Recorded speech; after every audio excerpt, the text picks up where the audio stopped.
I'd like to call this work session to order. Just as a reminder to any of the public that might be watching, welcome. This is the board's opportunity to gather information from our administration in an informal setting. It's our chance to have an informal discussion and ask questions. There are no public comments or questions during a work session, so thank you very much. Who is starting? Mr. Melby, I think you're going, right? I do believe that's me. First, good seeing you all again. And before I start with the financial update, I must start by saying that there is not enough data to predict the duration, the magnitude, and the scope of potential impact on schools. And there will be a lag between the effect on the economy and when that affects school revenues. We are continuously monitoring what is going on and then adjusting our numbers accordingly. And as we said at the last board meeting, as you are aware, in response to COVID-19, Governor Holcomb issued Executive Order 20-05, which among other things allows for property tax waivers for up to 60 days past May 11, 2020. And that will have a direct impact on the timing of our tax draws. So if you go to the first slide, Steve, do you have that? I'm going to start the screen right now for you, Bill. Let me know if you can see it. Yep, I can see it anyhow. If everybody else can see it, thumbs up. Oh. Okay, yeah, you're skipping ahead. There we go. Okay, so if you go to this first slide, the first thing I want to point out is in the left-hand column, obviously we're going to be talking about the operations, the referendum exempt debt, pension debt, and debt service. But you'll see October next to the fund, which is an interesting month, you may be thinking, but when I did my permutations, October, at the end of October is where, up until that point, is where our cash balances will be at their lowest. So I wanted to show you a worst case scenario. So we're using end of October numbers. I also wanted to point out to you that we did ask for an early tax draw. So we will see some of that in May, and that will give us a little bit better taste of what we're going to be seeing in the future. And we did talk to the county, and we believe that that approximately 40% of taxes are paid via escrow in Munster. Now, that's an approximate number, but that does help us on what we should receive come June and May. If you look at the slide, the second column is talking about previously anticipated tax draw. What I mean by that is before COVID-19, what we thought our cash balance would look like at the end of October if we received what we previously thought we were. Obviously, there's no issues in that column at all. We're in the black all the way across. Everything looks good. In the next column over, it says 30% tax draw. Now, I want to start by saying that is not what we're estimating is going to happen. That's not necessarily what we think is going to happen. It's just a permutation we ran. It's an assumption that we made so you can see if that happened, what the numbers could look like. So obviously our operations fund, our referendum fund, and our pension debt are all still in the black, but our referendum exempt debt and debt service are in the red. They would end the month of October at a negative state, but all of the funds together would still be in the black. The last column over is a 0% tax draw. So if we receive no money in those funds from our tax draw, and again, that's not what we're thinking is going to happen, but if it did, we would still be in the black at the end of October in the operations fund. But obviously, all of the other funds would be in the red. All the funds added together would be a negative, just over a negative $3 million. Steve, if you can move ahead. These are unlikely scenarios, though, yes? Yes, that is absolutely correct. We are trying to show you, we're trying to prepare for the absolute worst.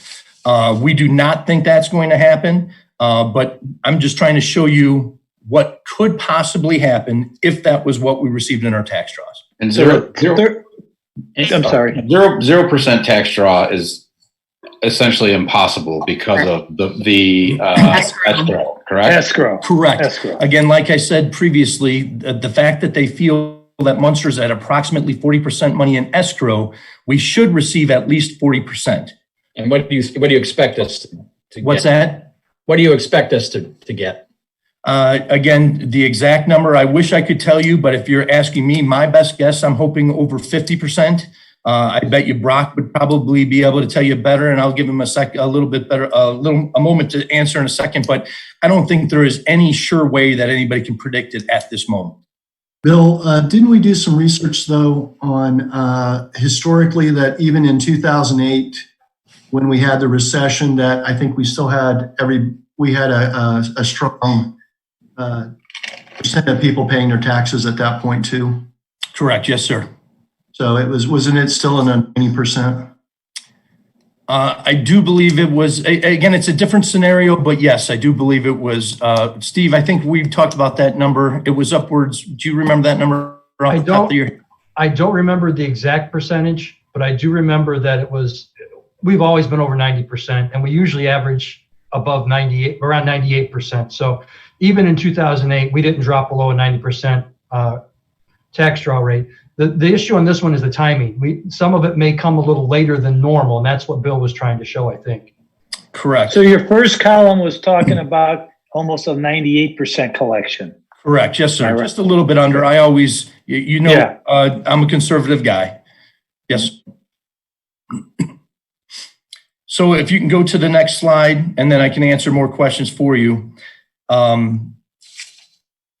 In our local property tax funds, we, in a worst case scenario, would be at approximately -3 million by the end of October. But by the beginning of October, we would have $4.7 million in our rainy day fund. I did show my permutations to Jeff Quackenbush as well as Brock from Baker Tilly, and they agree that with my conclusion that we will not need to get a TAW at this time, but we can continue to monitor the numbers, see what happens if anything changes anywhere down the line. If in July or August, September, we feel that we need to get a TAW, we could do so. But the big thing is collect all the data that we're given, monitor it, evaluate, throw the numbers in there and see where we end up. Brock, do you have anything you want to add on that? No, I think all of the assumptions are fair and reasonable. We started with the 30% calculation or assumption on draws is because based upon data available from the county-wide number is 30% of all property taxes are paid by escrow. So it's a little more difficult for the county to provide those data if you look at it district by district. So based upon what the county has available, we targeted that 30% as a starting point.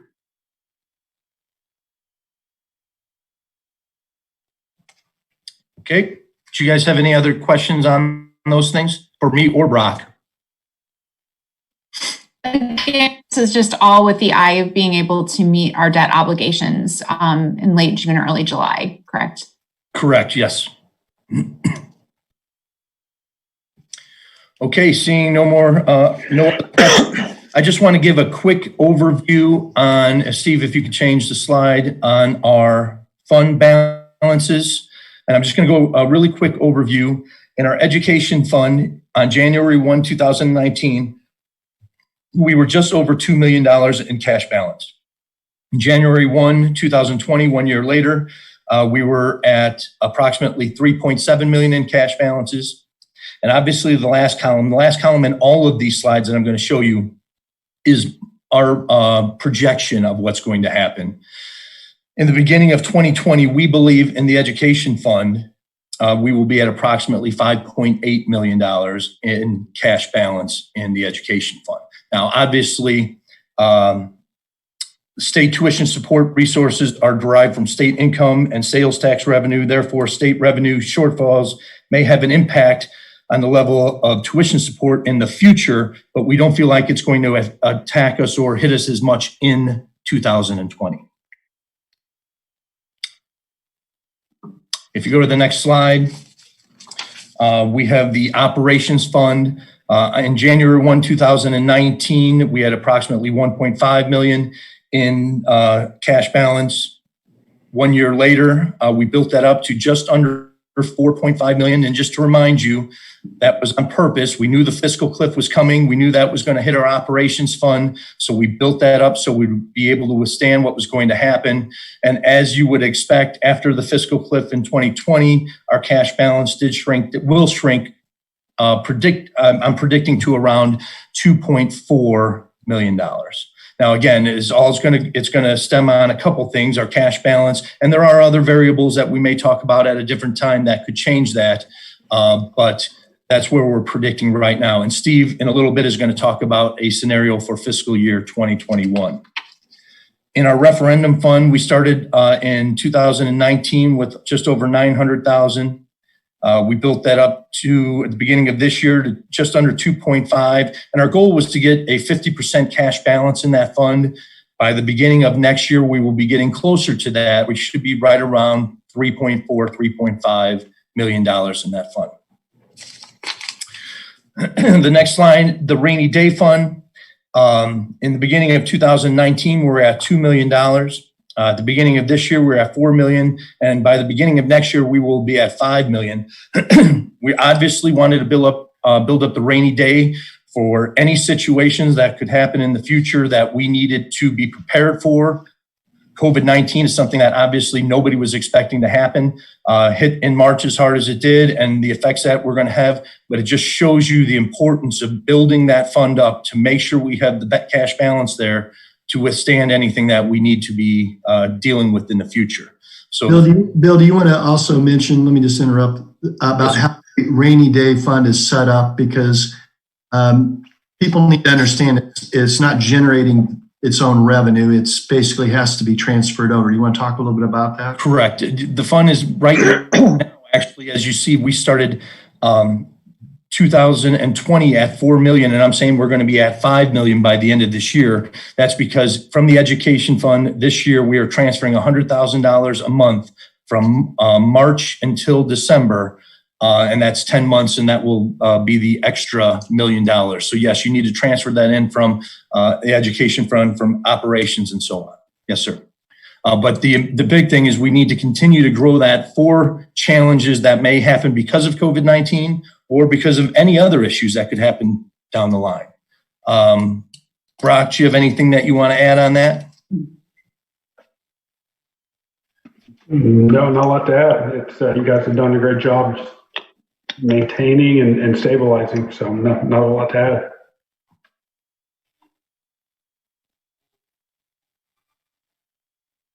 Bill, you're muted. You're muted, Bill. You need to go back and restart.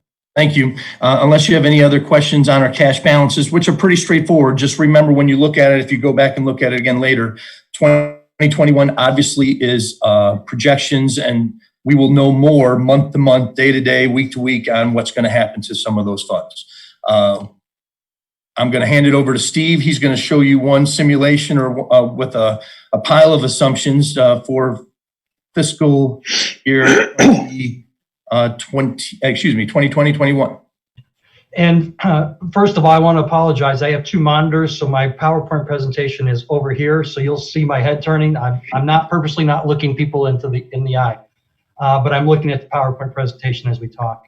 What Bill and I also try to do through this process is we try to look at school year. So we go from July 1 to June 30th. So that would be what our teacher's contract usually covers, those types of expenses. And so we wanted to look at what I call the big three: the education fund, the operations fund, and the referendum fund. The education and operations fund the education fund is solely funded by state aid. The operations fund is funded partially by state aid and mainly by local property taxes. And then obviously the referendum fund is funded by local property taxes. So what we've been doing is we've been running all kinds of scenarios with dozens upon dozens of variables of what might happen with COVID. We've gone through possibilities of what would costs and expenses look like if we were purely virtual. If we come back and we are normal, if we go normal, if we come back in a hybrid where they're making us bring kids, but we have to bus them with more bus routes because they have to be spaced. We have to keep smaller numbers of kids in the classroom. We have to buy all kinds of PPE. So we're doing all kinds of things like that, and I'll talk about that.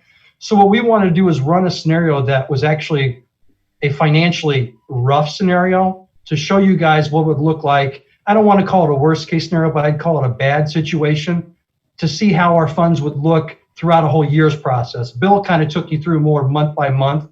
with some of those local property tax funded funds to show what those balances will be based upon property taxes.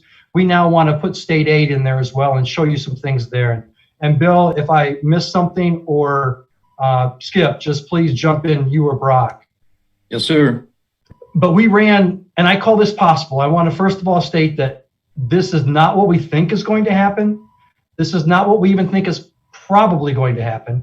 This is a possible scenario that would show us losing revenue and having a lot more expenses, and what would happen to our funds and to our fund balances based upon that. So I'm going to talk about basically revenue versus expenditures. Pretty simple, and that's what we do. This information is taken from about 12 spreadsheets. They're taken from Bill and Sherry Breitenbach, our treasurer, provide the board cash balances every month. And so if anyone who's listening and the public would like to look at the data I pulled this from, they're from the cash balance sheets that are on the school board portion of our website. They've been available there and they're there. We take those from previous years and project those out. And so we've projected out revenue and costs. And I'm going to start with the revenue. And I want to start with these first two lines that say state aid. Basically, the state provides us a monthly check as state aid. We receive right now, Bill, I think it's about $2.185 million a month from the state. Correct. Based upon our enrollment and the per pupil funding that we get per student. Of that state aid, next year we plan that 85% of that state aid would go into the education fund, 15% would go into the operations fund. So in this fourth column over, this is kind of what we had thought the year would look like prior to maybe March 13th. We'll go to that. And so this is what I call the no COVID column. If you look at these two together, we were on schedule to receive about $26.7 to $26.8 million from the state of Indiana in state aid from July 1st through June 3rd, July 1st, 2020 to June 30th, 2021, what they call the fiscal year. Of that, about 22.7 would be in the education, about 4 million would be in there. What we assumed is that we took, now this is an assumption for this possibility, we assumed that the state would have to reduce state aid based upon the hit in state revenue from either sales tax and income tax. Brock can chime in with this, but what we've talked with some of the experts, Brock included, and some other individuals is we do not believe that a cut in state aid would occur on July 1. Right now, the state is stating that they are going to continue what was planned with the budget, which would be, how much would that be, Bill, per student? Well, it's, I know it is supposed to be $155 more per year than last year. And that number, I will have it for you. Apologize for that, Bill. I didn't mean to put you on the spot. But it's a number I used to know. It was 5726. Okay, so that was going to show an increase in revenue for this year because of that. And so what we did was we assumed that there would be a cut in that revenue. Now, realistically, we believe that cut, if it's going to happen, would probably start occurring in December. Now, why do we think that? In 2000, I can't remember, Jeff, it was 8 or 9, but I think it was 2009 or 8 after the recession. That's when the governor did a cut to education at that time. There's also a more pragmatic approach. There is an election this year, and we do not believe that the state is going to cut any funds until after that election is over. Very pragmatic and very practical. You don't want to make the teachers' unions mad the couple months before an election. So if there is going to be a cut, we assume it'll happen in December and probably the second half of this school year. So here's what we assume. We assume that we would have a cut and maybe a drop in enrollment. So we're looking at losing about 1.6. Again, this is just a possible scenario. It's not what we think. It's just we ran one that we thought would look bad for revenue. About 1.6 million in this scenario we ran. The education fund is also supplemented by some federal money and some small miscellaneous things. The federal money is special education and Title I, which are specific grants that we receive as a school district. We anticipated about 1.8 to 1.9 million next year. we just said, hey, let's say if the feds really cut the money because they're hurting as well, let's drop it about $600,000. The reason, we just wanted a bad situation. There's no rhyme or reason that it could happen, but we just said, let's see if this will be a bad hit even from the federal money. Operations fund is mainly supported by local property tax. And what we were assuming that we were going to get is about 3.4 million. Now, I will tell you, for you board members who know that is not what is normal in a regular fiscal year or school year. But again, this number has half of the fiscal cliff that we talked about. You know, we have that anywhere from 3.6 to $4 million that we're going to lose in property taxes through the year of 2020. Half of it is going to occur in December of 2020. And so this would be lower than a normal year, but we knew that was going to occur. So what we're assuming is that, let's say we collect a little bit less than 90%, even though we knew in previous years of bad years, we collected over 90. So we dropped this to about 3.1%, which represents about maybe 88% of a draw. There's some smaller things in operations. There's some local taxes. We call them excise taxes. There's something called a CFIT tax, which there's a couple little things. They're smaller ones. We cut that more than in half, just in case that didn't come through. And then the referendum is funded by local property tax 100%. And so what we did with that is the same thing we did for local property tax, is we dropped it to be maybe an 88% draw instead of a typical 98%, which drops that around about 10%, which is about $800,000. So in this scenario, we are assuming we're going to lose nearly $4 million in revenue, about $3.8 million. And again, is this what we think? No. What's the probability? I have no probability. I want to make sure everyone understands this is purely one of probably a dozen scenarios we ran, but we just wanted to show people what we're doing and what we're looking at with bad case scenarios. So I'm going to pause because when I get going on these numbers, I kind of ramble. Does anyone in the board or Brock have any questions or clarifications about this revenue? Again, the first one has some rhyme or reason. The rest are just what would happen in a really, really bad year. Okay, seeing none, I'll pursue on to what we think about expenditures. Now, what we did with expenditures, as I said, next year could look very different depending upon what the governor, the federal government, or anyone else dictates to us. So we don't get to control this 100%. So what we took was, we took a scenario where we would come back to school, but possibly come back partially, and we had to keep numbers of kids on buses limited. We had to keep numbers of kids in classrooms limited, and we could have some teachers who couldn't return because they're high risk. So we looked at which all basically indicates increases in personnel. And so what I want to talk about is, first of all, this no COVID section. Here's what this is assuming if we didn't have COVID. We have a teachers collective bargaining agreement where our teachers will receive a $2,000 raise next year, and they will also receive an increase in what the district pays for their insurance premiums, anywhere from $500 to $900 a person, depending upon their specific situation. That, compared to this year's numbers, is an increase of almost $700,000 in cost compared to 1920. We had planned for that. We knew about that. So that's why we could plan the collective bargaining agreement. That is in this number. What's also in this number is what we had probably planned for raises for our non-certified staff and raises for administrative staff, okay? What we did here, by looking at this personnel, someone said, wait a second, COVID hits and you're gonna increase staff and personnel? What we did to get this number is, we kept all the raises for the teachers in, because that's dictated by a collective bargaining agreement.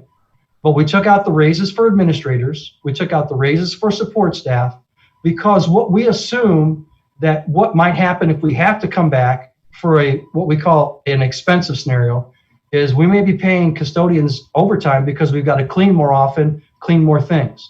We may be paying bus drivers more hours per day if they've got to drive multiple routes because we can only have so many kids on the bus. They may be doing 2-3 bus routes.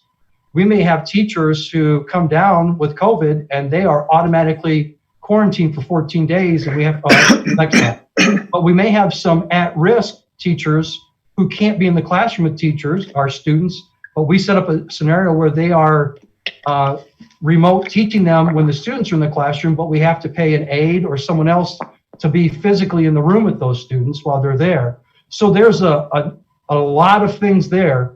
So we show an increase of 693. It's actually about an increase of about $1 million that we showed, but we did some cuts in that also in taking away the raises if we didn't know for those individuals that could take raises away. But with that scenario, we would have to increase, we think, about $700,000 in a year just for personnel.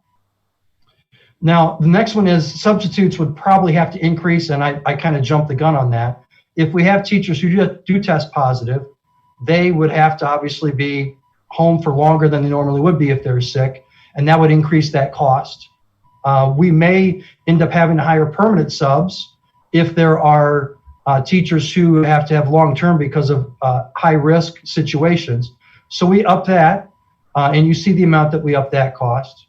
I did want to show our typical retirement severance that we provide for teachers with that 401A and the other severance things that we do for teachers. That's going to stay the same regardless of what happens. That's an obligation we have to keep.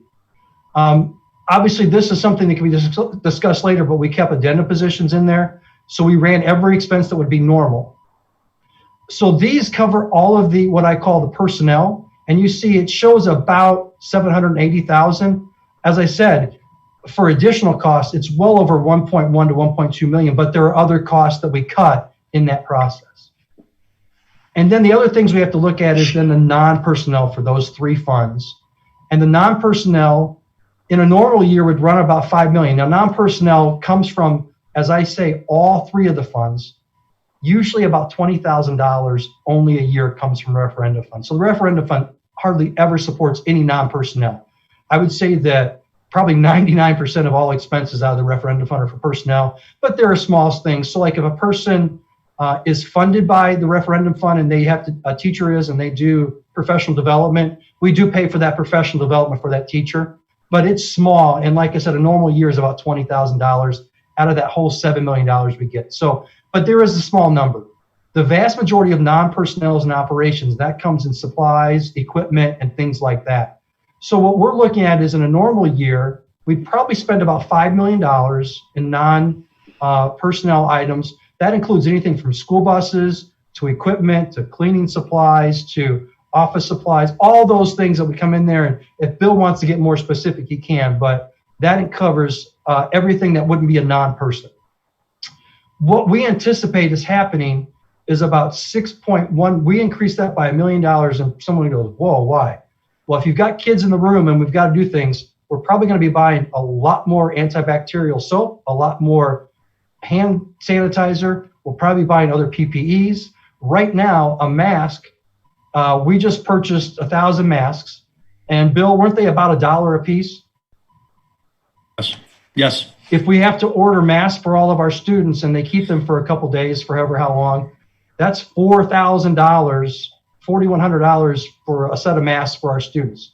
If we have to order them for 100 days, obviously they could use it, but that's $400,000 right there. So extra wipes and cleaning for classrooms that they may have that aren't those. So, but I will tell you that's up by $1 million. But what we would do is there are cuts then. So of that regular $5 million, there may have been 3 buses in there. We would probably not buy any buses, and that $450,000 of this $5 million would then go to buy that. So this is probably closer to what we anticipated being about $1.5 million. Again, it's a guess. We basically wanted to up it by almost 20% in supplies, and most of that would be cleaning equipment or thermometers, that if we have to do temperature screenings, all those things that we would think about, they cost, and I know Mr. Doherty can attest to it, they cost a lot of money. So that's where we tried to increase that. We actually increased this 20%, but we cut about 10% out in other things that would not be pertaining to that. And the face mask cost tripled with COVID, at least tripled. I don't know if Ingrid has seen the same, but yeah, face masks that we were paying like 30 cents for an hour. We're paying $1 at the hospital for them too. Yeah, and that's exactly what we saw. And so we anticipated that. And so we're just trying to make sure that we can think of anything. Now, again, do we think this is what's probably going to happen, or what's going? No, this is one scenario that we threw again. If we have to start and the state makes us do virtual again starting, then this will be very different. If they only allow us to come in 1 or 2 days a week, starting out in some virtual, this will be very different. And the cost will probably be less. But what we want to do is put together something where we thought would be some of the highest costs associated with trying to start the school year on, which would be about as most normal as we could. And then, can I interject real quick about this?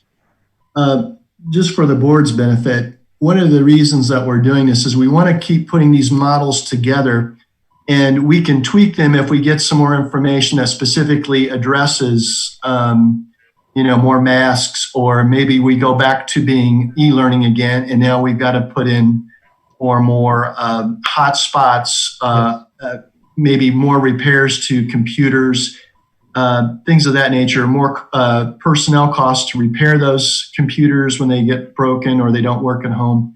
So we're running these models just for our own benefit, that if something else comes in, we can plug it into this and we can kind of stay on top of these numbers and then make some decisions on where we can cut or have to cut as we move forward. Without these models, we're just operating in the dark. And I would rather that at least we put something on paper and have something to talk about, look at, and better make some good decisions about how we're going to move forward to keep our finances in order so that our expenditures don't exceed those revenues. And I think we've talked about that 100 times. The fact that that's what happened several years ago, that when those expenditures went over the revenues, that put us into the huge hole. We're not going that way again. So that's why these types of models and simulations and the software we use with doing forecasting is so important. The fact that we're staying and working closely with Baker Tilly to make sure our projections are good. This is all to make sure we can stay in the black, we can keep the doors open, and we can still provide good educational programs and opportunities for our kids. So I just wanted to put that out there as why we're doing it. It's extremely important. And I did want to add, just so you guys know, this particular portion of it probably has over 100 different variables. So it runs through and every little tweak does. And so we just kind of make assumptions as we go. And again, the assumptions are not based on any probability model whatsoever. We were just looking at, if we had to do this, what would it cost? And let's go from the worst case scenario or a really bad scenario. So as you see, our total expenditures didn't increase by a lot on the bottom. And there's one reason why. We had originally, and Bill had already taken this into account, we're going to probably do this anyway. We were looking at putting $2 million into the rainy day for both educational operations. And we've already adjusted that to say, and Bill already made that adjustment, we're probably going to be able to put $1 million in. So you see this $1 million right here that we probably had in what we thought would be non-personnel costs. We said, hey, we don't have to put that into rainy day. We could take it right out originally and do that. So you'll see that it's still not far off of what we predicted it was going to be, even with all those addeds, because we pulled $1 million away from what we were going to move into rainy day to save that. And so that's a small impact. But I do want to show you one thing. This would be the increase right here that I'm highlighting of expenditures. But remember, I showed you we were looking at taking this much less in revenue. But look at this number here. The good part is this is the revenue that we thought in this scenario. Again, no probable reason why, but it's a big cut. And you can see almost 10%. We have that, and it still does a situation of, in this scenario, which we thought was a really bad scenario, we still have, and I didn't work it this way, I promise.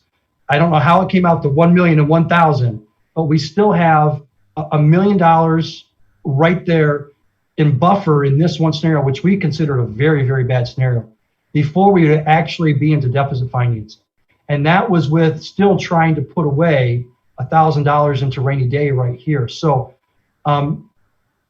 we understand that this is going to be an extremely bad year, more than likely. But I have to say that when I ran these numbers, I was a little bit nervous, but I do believe Dr. Hendricks and the board have put us on a road that we were in a position, because we had been forecasting out, that we can handle one of these things, a year like this, and it won't be, and I think Jeff said that, it won't be a disaster to the board or to the school district financially.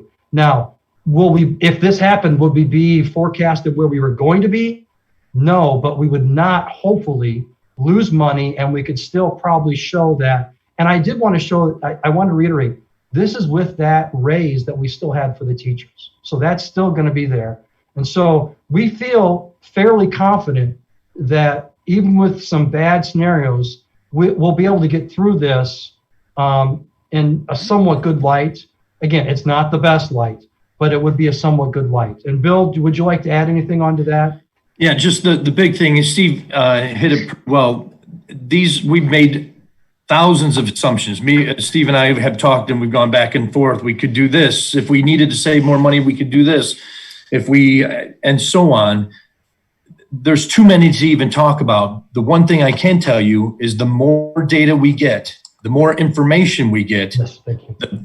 the more fine-tuned we could make our scenario, and then closer we will be to reality. It just so happens that we're too far out or too soon in the situation to know exactly what the effects are going to be. But the more data that we have, the more accurate our projections are going to be. Thank you, Bill. And I forgot to say that. Thank you so much, Bill.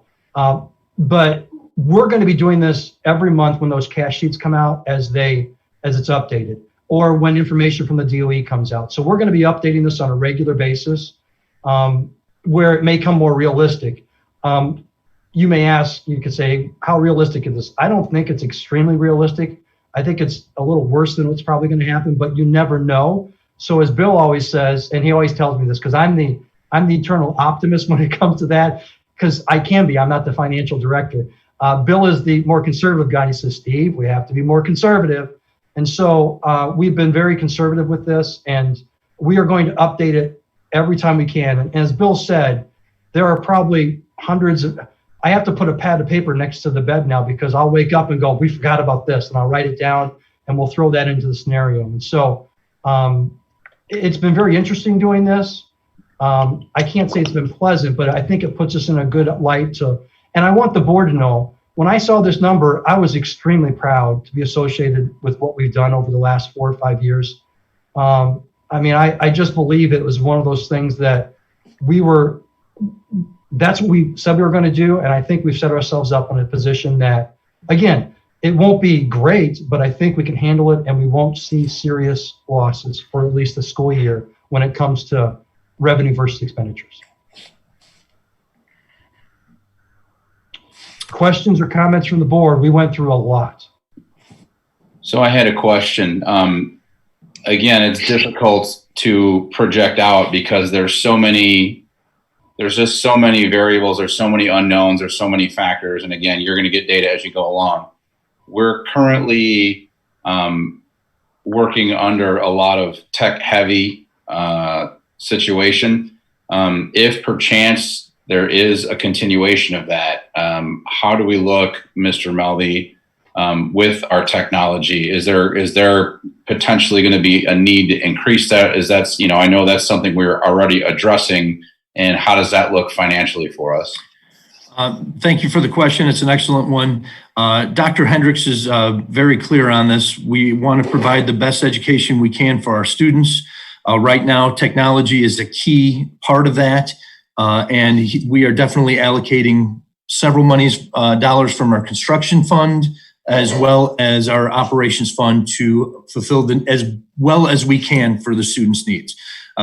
Students, I'll let Jeff know or speak about the computers for next year if he would like to, but we have already upgraded hotspots, infrastructure, the tech center being built. We already have a lot of things in place, and we are also putting more things in place. At the next board meeting, you will be approving some more infrastructure so we can give our students the best quality we can. Specifically, I've gotten in computers through 12, that would be the laptops.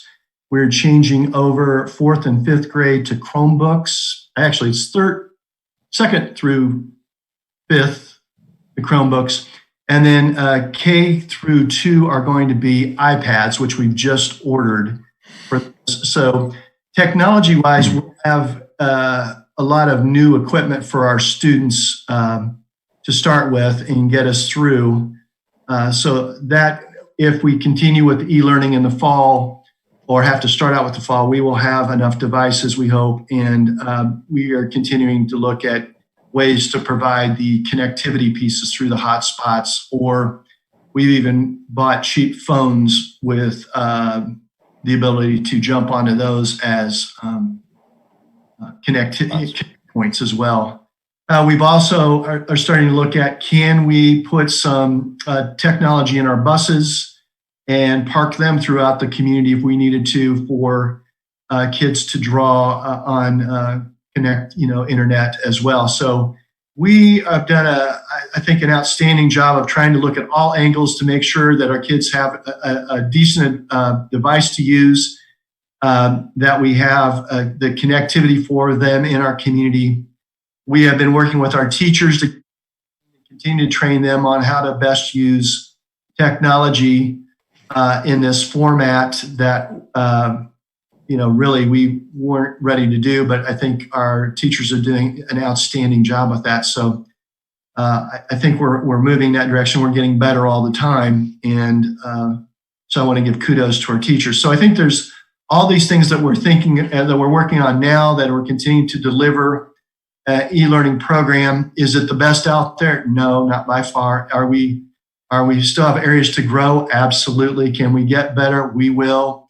And our coaches, our administrators are working with our teachers every day to try to figure out. And our tech department is doing an outstanding job of trying to keep things up and running, and also making sure that any kind of software issues are going. So, I mean, I can't say enough for what everybody has done in a school corporation to deliver instruction and programming and educational opportunities to every one of our kids. Special ed, I can go on and on about that. We've had instructional aides get involved, calling kids, working with them individually on the phone. Some of them have been doing one-on-one sessions through like a Zoom type of collaborative. We have the Blackboard Collaborate program, and probably if I could probably extend this work session probably another 4 hours just talking about how we're addressing a lot of these issues that we've had with COVID-19. I will tell you, moving forward, just to kind of give you a heads up, we are looking at summer school right now as being an e-learning / credit recovery type of program, as we're still told that basically schools will be shut down through June 30th. So even the state superintendent of public education said that summer school will probably be an online type of program. So we've been doing our work on that, trying to decide what courses can we offer. That's where we kind of get into some real issues with making decisions. Do we try to offer more programs online so that those kids who need, some of these classes like a government or a psychology, econ,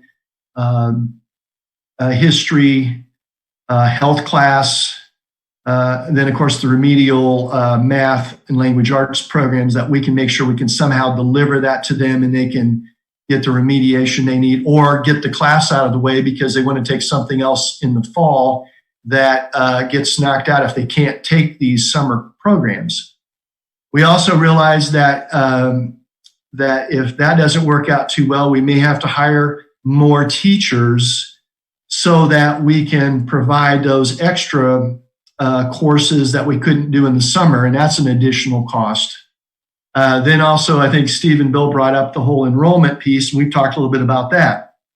I imagine some of our parents may feel a little insecure about sending their children back at the beginning of the school year. That's a debate throughout the state with many superintendents, and some schools are offering virtual programs, and we will have to probably address that because we don't really want to lose our students. And the other side of that, if there's been some questions to our legislators about possibly doing sort of a hold harmless on enrollment and keeping our enrollment steady, so that if kids don't start off with us right away because they've decided to do virtual, if we lose that money in September because we've lost students, we're hoping the hold harmless would say, if your number was this number last year, we're going to keep it at that.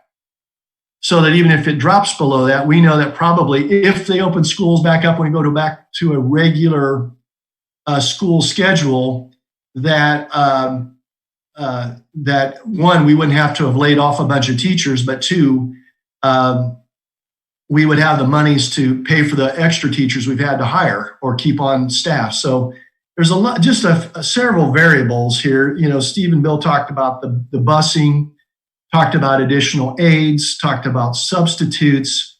You know, there could be some legal issues that we have to deal with as well.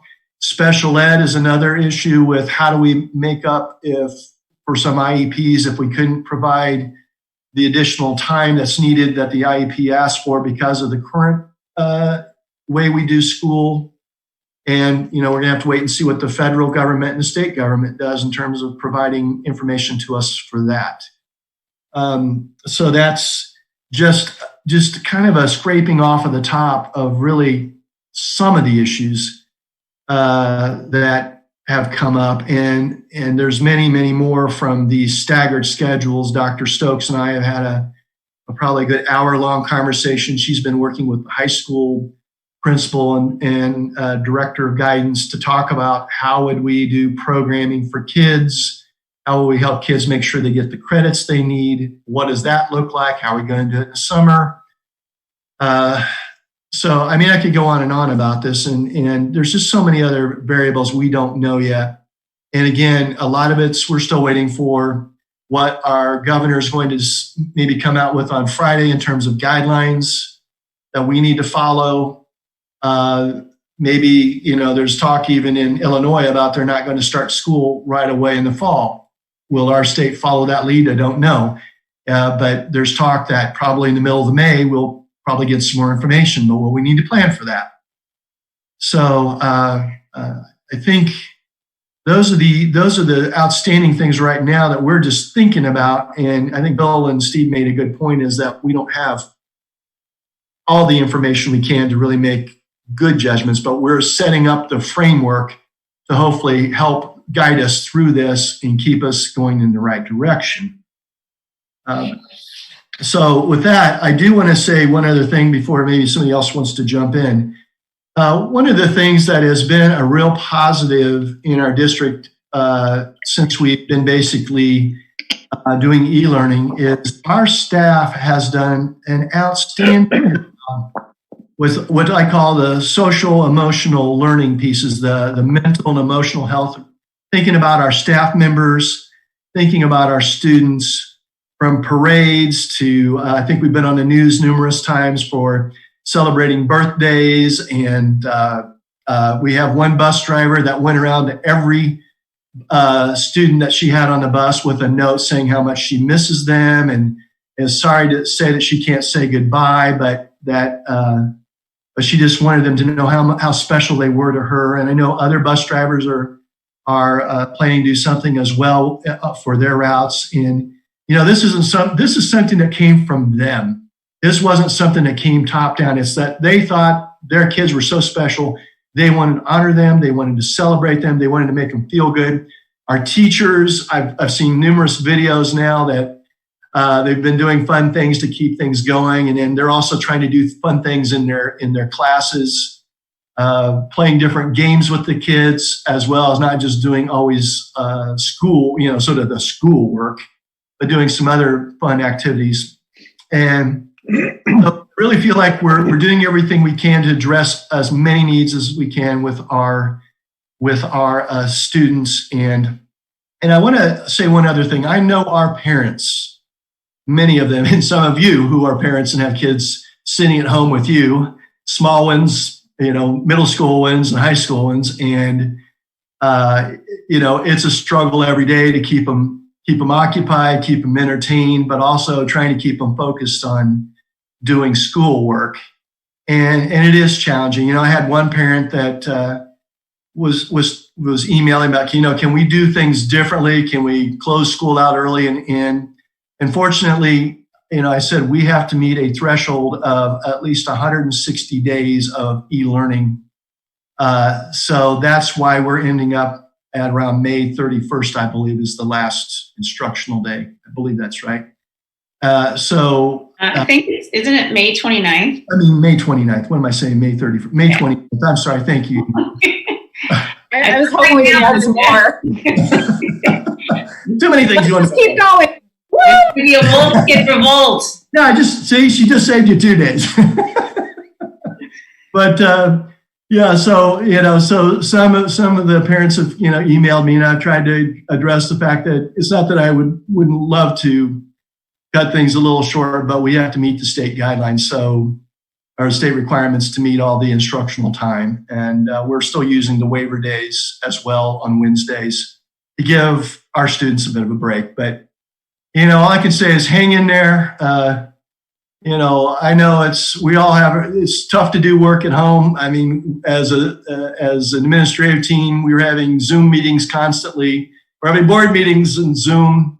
It's not the way we operate. It's hard to do these meetings, hard to set up presentations and all kinds of stuff. So anyway, that's where we are. So I will stop there, and anyone else wants to jump in or wants to share something. I'll just jump in really quick, Jeff, and I did want to say that what you see our teachers doing have brought me to tears a couple times. But also, no one listened to you in the last 2 minutes because Angie's daughter stole the show, so you know. She is cute. Go ahead, Ron. Go ahead. I just want to jump in and, speaking on behalf of the board, I'm sure they all would agree that these flexibility that we've been showing to this evening through the numbers would not be happening without the community passing those referendums. And I think we just want to thank them to give us that opportunity to do these things and have this flexibility under these circumstances.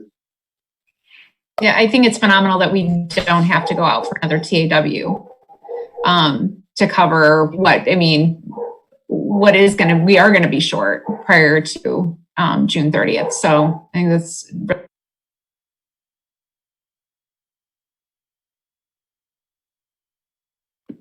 I don't know if we lost Melissa. Oh, I just stopped talking. No, you're okay. You just kind of froze there. I froze? No, I was just sitting really. I also just wanted to say, thank you to the administration and, Bill and Steve. Steve, when you said you're waking up at night writing things down, I do that too. It's difficult for all of us, even in our own home lives, to navigate through this. And, all of our lives have changed. And the fact that you guys are still taking the time to try to assemble some sort of a financial projection for us is amazing. When you guys said you were going to do that, I'm like, yeah, right. But the fact that you're taking all these things into consideration and looking at it day to day, that's what we need to do. And it's so frustrating. And I appreciate your time, because I'm sure one day you're like, okay, it's looking like this, and now it's looking like this. And I feel the same way in my profession right now. So I appreciate it, and I'm empathetic because I'm in that same situation. But thank you, because it's exactly what we need. We really appreciate it.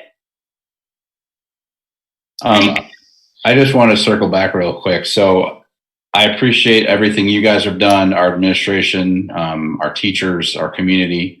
That was quite a mouthful of projects and things and preparations that you guys have mentioned. Dr. Hendricks, you put a litany of stuff that, possibilities and trying to prepare for. This whole meeting started with a financial presentation. And I want to reiterate that the things that you discussed, the things that we're working on, and Mr. Trippenfeld has also mentioned, there's going to be some additional costs, but these are the things that you guys are looking at and have looked at and are comfortable based on the scenarios. The things that Dr. Hendricks mentioned aren't additional, oh yeah, we're going to have these additional costs to the numbers we looked at plus what he mentioned. This is all those things that you talked about, all these scenarios, all these potentials, the preparation that we may need and likely in some cases are what Mr. Melby and what Mr. Trippenfeld took us through in that presentation. I want to confirm that. I want to reiterate that to everybody. Thank you. Any other comments? I will make one quick comment. I do want to thank Brock from Baker Tilly. I will say I joked with him. I'm on house arrest basically right now. We're not leaving our house much except to go to work, but I'm pretty sure this week I've spoken more to Brock than my wife. So I'm sure he's very happy with that. But this may be the opportunity, and and he'll tell you I've said no over the last couple of years, to be looking maybe towards the CFP moving forward. This may be the time with all the uncertainty, as well as hopefully future gains in the S&P ratings that we want. So I just wanted to throw that out, that this may be the time to look at that. And I wanted to thank Brock for answering the calls when I met. So he's your Jake from State Farm. Yes, he is. What are you wearing, Jake? No, just kidding. Are you talking to him at 3 a.m? I think I have before. Okay, anybody else have anything? Okay. Time for a quick construction update? That'd be Jeff or Jeff. Okay. Quick. Guys. Well, we are, we've been working to clear out several classrooms in Frank Hammond over the last 3 weeks, and we've been doing it in such a way to keep our teachers protected, doing a lot of the social distancing, using PPE, and scheduling to make sure that only the teachers are coming in, clearing out their rooms. We have been able to get our students' possessions in bags or boxes or what have you collected, and we will be looking at distributing those items to parents at some point later on this year as well. But now, when Frank Hammond is finished, and I think I think Kelly was working on cleaning up the science lab today. I think that they should be done by tomorrow. And I would say next week, Frank Hammond, they'll start up and begin working on the north end of that building on the classrooms, because we do have a lot of equipment already there. The new building behind the middle school, right now, there had been a delay on the steel. The steel's coming in May 8th. Once they get that up, they will start erecting that, and we'll start seeing sort of the framework, the bones of the building going up, and then we'll start seeing a lot of the other pieces put up on that, and that's still projected to be finished in June, end of June, 1st of July, hopefully. Maybe a little bit later, just depends on how things are going. The high school, we're going to be working on the south end. One of the delays there is that the companies that make the univents, the large, basically furnaces for each classroom, I'll just describe it that way, were idle for a good month.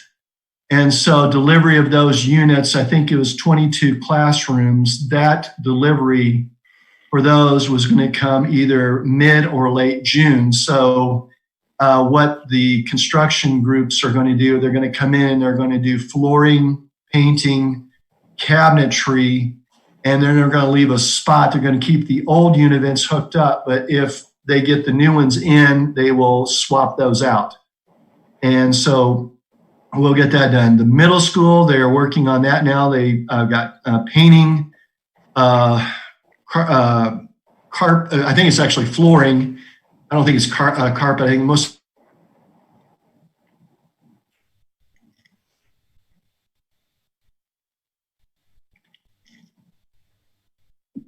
Well, it looks like Jeff is frozen. Can you hear me? Yes. Yes. We can hear you.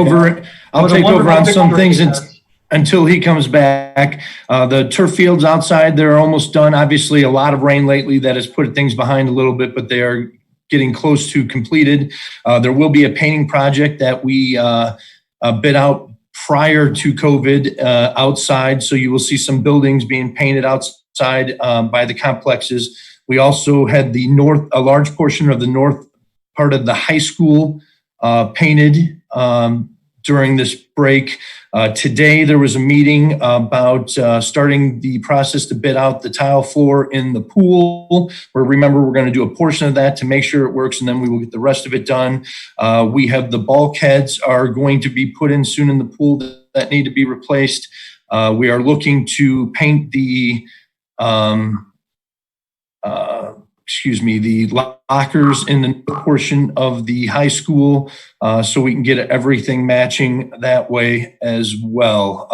I do believe it is the gymnasium in Frank H. Hammond is going to be painted soon as well. I'll let Jeff jump back in. He outranks me.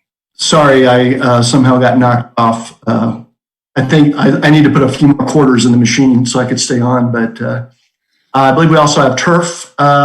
Did you get onto that, Bill, or not? Yeah. Okay, so he covered that. I'm trying to think. I think we've hit on just about every building. Every building's having something done except for Eads is the only one that isn't being touched this year. Although we have playgrounds that are, getting new playground equipment too. I don't know if you touched on that. It's a lot, John, I don't know how we can do a short presentation on construction because that covered it pretty well. Okay. We are, I did miss one major one. We are also going to start doing some parking lots very soon. So we're going to start the process of bidding out those as well. So now that students are not in buildings, we're trying to take advantage of get as many things that we can get done. But obviously there are some limitations. I guess I have a question for John Doherty then is, John, what's the hospital's view right now as far as using the high school as a potential COVID? That does not look at all like it's going to be a possibility. Fortunately, yes. Okay, good. I figured because looking at everything, but I just wondered because I know that was part of the parking lot concern and then. Right. No, that is extremely unlikely at this point. Okay, very good. Thank you. All right, anybody have anything else? All right. Well, I do have, wait, whoa. You tried to get away from it. I told you ahead of time, we've got to do the board policy revisions. Ingrid. I always try to get rid of the board policy revision. Okay. I'm going to need another cup of coffee, but no, I promise this will be the shortest one I've ever done. I know, it's okay. And I will reiterate that I'm going to share my screen and it's to my right, so you'll see left. My eyes will not be looking into the camera when we go over this, but I just wanted to share one thing.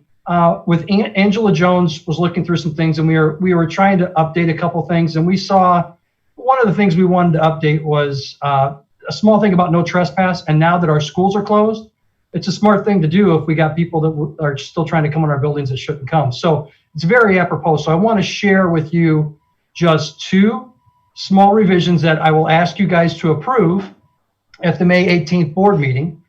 And with this work session, I'll show you three things, but what you'll have to approve are going to be revisions to Policy 336201, which you'll see the title of that is threatening or intimidating behavior towards staff members.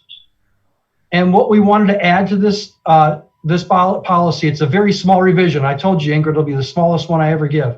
We want to add one statement that says that if we have to issue a no trespass order to someone, we're going to follow procedures that are outlined in Guideline 9150. We need to make that revision in this policy that pertains to all certified staff. And then we need to make this policy revision, same policy revision to 436201, threatening or intimidating behavior towards staff members. And this is for non-certified staff members. So if it happened to a non-certified or it happened to a certified staff member, again, we want people to follow this procedure. Those people would be our school administrators who would be issuing those no trespass warnings if that's the case. We are going to present this as a board policy revision in May, and they're very small, but I wanted to show those to you. But I did want to show you in this one, which you won't have to approve, but I'll just show you what those actual guidelines are going to be. It basically says that if someone acts in a belligerent manner or has some threatening or intimidating behavior that is exuded, we're going to call the police. And then the school resource officer will assist the principal in discussing with the individual and hopefully trying to go through a warning first and see if that person would listen to reason and calm down. And then end it at that. But if they will not, with the assistance of the police, we'll issue a no trespass order. And that no trespass order will last for no longer than 1 year, depending upon the situation. And then we also put in place the issue of if we have to do that, we will also reevaluate that and call that person in for a meeting to see if we can take that away after the year's time, or we have to extend it. Now, someone may ask, have we ever done this in the past? In my 15 years or so as administration, I think we've had to issue maybe one or two of these in very extreme circumstances. But again, it was Angie and I were looking at this, and with a school buildings being closed, we wanted to make sure we had the procedures in place that our administrators at the building level could follow, and be able to do this and still give people a chance to listen to reason. But I just wanted to make sure you guys were aware of that. In May, we're going to ask that 3362.01 and 4362.01 be approved as revisions. And we have to always discuss those first and let you guys see that. So we're discussing it now in this meeting so that we can approve those in May. And that's really it. See, I told you I'm going to be short, but any questions anyone has? Or Angela, do you have any further comments on that? I have no further comments. Thanks, Steve. Anybody else? Okay, I'm going to try. Yes, it sounds like, okay. Meeting adjourned. Thank you all very much. Have a good night. All right. Thank you. Thank you, Ingrid. Thank you, Jeff. Thank you. Thanks, Bill.